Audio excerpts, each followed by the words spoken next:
Well, could the definition of what it means to be fully vaccinated soon be changing? Dr. Fauci creating some confusion after previously saying booster shots are essential and should be standard. He's now walking back that claim, saying you don't need a booster shot to be considered fully vaccinated, but admitting that could change. Watch.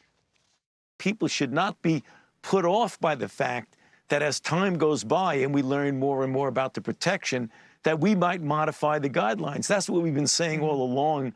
By follow the science. Things change, and you have to follow the data. Let's bring in Dr. Nicole Saphier. She's a Fox News medical contributor. Dr. Saphier, it's always great to see you. Dr. Fauci is saying, look, don't be surprised if the goalposts move yet again. In fact, we have a couple of governors that are saying, you know, the definition of fully vaccinated is not until you get the booster shot. It seems like that's where we're going, and you wonder why public trust is kind of lost and people are skeptical. Well, Trace, at least Dr. Fauci is acknowledging that the goalpost may move because it has moved multiple times on multiple occasions throughout the last year and a half. So at least he's saying, hey, it's going to change.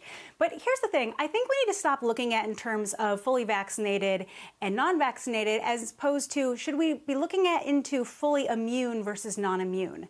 So what have we been seeing? Well, the CDC just recently updated their data on breakthrough cases involving hospitalizations and deaths for September and October. And the good news is, while you are still about 6 times as likely to test positive for COVID if you're unvaccinated, you're still 14 times as likely to die from COVID if you're unvaccinated compared to those who are vaccinated. So the vaccines are still doing some work. However, the gap is narrowing, and that is because multiple studies, as well as just real-time data, what people are seeing, you're seeing more breakthrough cases. That's because the immunity is waning from these vaccines the longer we get out, which is why the boosters are being recommended. But here's the question, Trace. What about all the people who were fully vaccinated and then got a breakthrough infection? Should that be considered fully immune or fully vaccinated? We know the natural immunity from that breakthrough infection likely boosted their immunity. So do they also need to get a booster? It can't be so one size fits all here. It needs to be, let's be looking at immunity, and with that involves natural immunity. You know what I get asked a lot, Dr. Saphier, is and people saying, you know, why is it Florida has no mask mandates, no vax mandates, and they're doing really well with COVID, right? I mean, the media won't tell you that, but they are.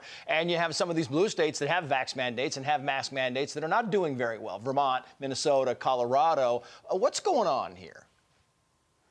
Well, really, it's more seasonal. It's not necessarily the mandate or non-mandate. What we saw in the Sun Belt area a few months ago was a really hard Delta wave, lots of hospitalizations, lots of deaths.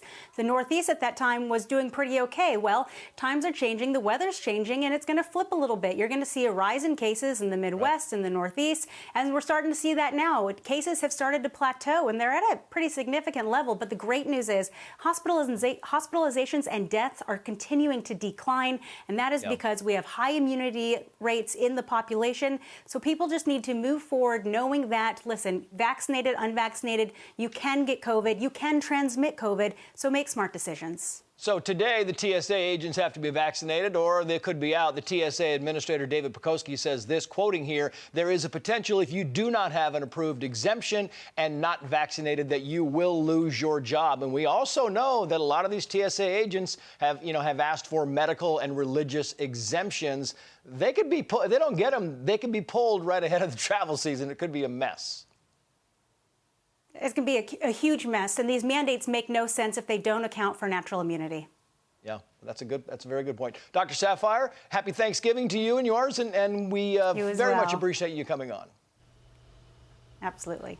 Hi, everyone. I'm Brian Kilmeade. I want you to do me a favor. I want you to click to subscribe to the Fox News YouTube page. This is the only way that I know for sure that you're not going to miss any great commentary, any great news bites, any great interviews coming your way on Fox. You can get it all here on YouTube. So subscribe right now.